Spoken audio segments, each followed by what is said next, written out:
So what we're going to talk about is something called shades of meaning. Now this might sound familiar to you from last year where we talked about shades of meaning. Now some words have very similar meanings, such as synonyms. Do you remember we talked about synonyms this year? The words are similar, but one is often stronger than the other. So while they have a similar meaning, one has kind of a stronger meaning than the other. For example, we have the word good, great, and amazing. So while they all have similar meanings, one has kind of a weak meaning, good. If you said to me, how are you feeling? And I say good, that's just kind of a weak meaning. If you said to me, how do you feel? And I said great, that has a stronger meaning. And if you said, Miss Renner, how do you feel today? And I said, I feel amazing. Well, they would have the strongest of those meanings. You see how, while they all mean around the same thing, they're kind of similar. The shade of the meaning is slightly different. Can you tell how the meaning is different in each of those? Or the strength of the meaning is different? So boys and girls, it says arrange the words from weak to strongest. So we have 3 words here. Now they're all synonyms for each other, but let's see if we can arrange them. We have the words freezing, chilly, and cold. So which one of those do you think is the weakest of those meanings? The weakest. What do you think is the weakest? Avery? You think cold? What do you think? Cold. Cold. And then what would be the next stronger word? Elisa? Chilly. Chilly. And then what would be the strongest word? Juliana? Freezing. Freezing. Freezing. So we would go with cold, chilly, and freezing. How about this? Let's arrange these words from weak to strongest. We have pretty, gorgeous, and beautiful. What do you think would be the weakest version of that word? Yanni? Pretty. Pretty. What do you think would be the stronger word? That would be a little more than pretty. Anastasia?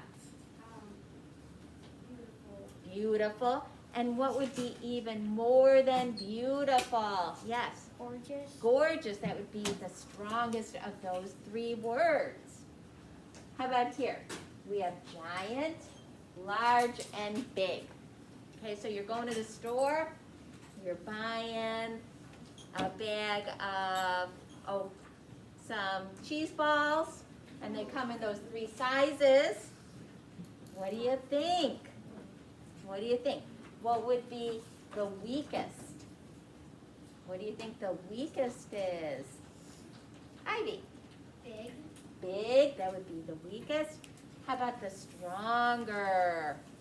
The stronger. Clark? What is large? And then what would be the strongest of those words? What do you think the strongest is? Libby? Giant, that would be the, yes, that would be the strongest of those. Very good. Okay. Now, although the words are similar meaning, context clues tell us that one word makes more sense than the other in a sentence. So we're looking for the context. So let's look here. It says select the best word to fill in the blank. Connor was blank when he finally got on the team after trying out for 2 years. So we're looking for the context. So is Connor glad when he finally got on the team after trying out for 2 years? Or is Connor thrilled when he finally got on the team after trying out for 2 years? What do you think? What do you think? Ethan? Glad. You think he's glad? Teddy? I think he's glad. You think he's glad? Thrilled. I think he's thrilled. He's been trying out for 2 years.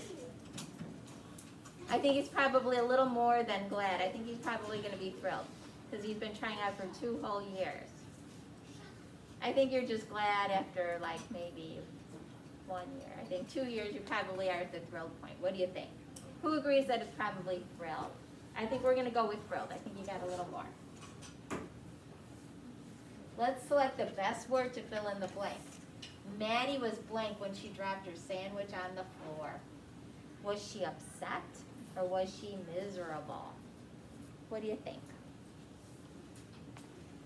Juliana? Upset. Upset. I'm going to say she was just upset. You don't have to be miserable. You can recover from the drop sandwich. Life is not miserable for that. Okay. Let's see our next one. The toddler is screaming because he is blank of monsters. Is he terrified or scared? The toddler is screaming. Libby? Terrified. I'm going to say screaming would be terrified. I'll go along with that. The screaming indicates terrified. Maybe if they were crying, we might say scared, but terrified, definitely screaming. It is finally blank enough that I do not need to bring a jacket to school. Is it hot or warm where you don't need to bring a jacket? What do we think? Yanni? Warm. Warm. I'm going to go with warm because it's warm enough. We're not saying that you're like hot and sweaty. We're just going to say it is finally warm enough. I like that. Now it says, why would a writer want to use words with different shades of meaning? Why do you think a writer would want to do that? What do you think?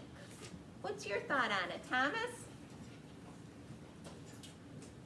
Why would a writer want to use to express feelings? I like that, to express different types of feelings. Yes. To get your attention, like to be like, I'm freezing. Like they want you to like be like excited. Yes. Yes, to get your attention. Juliana. They also want you like think about it and feel it. Think about it and feel it. What do you think, Ethan? What Juliana said. Could you tell me again what she said? Put it into your words. What do you think?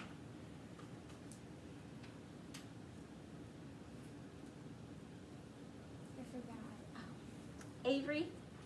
To make this story more interesting. To make a story more interesting. Yes. All those things, all those are very good reasons why an author would want to use words with different shades of meaning. Because it really adds a lot more to a story.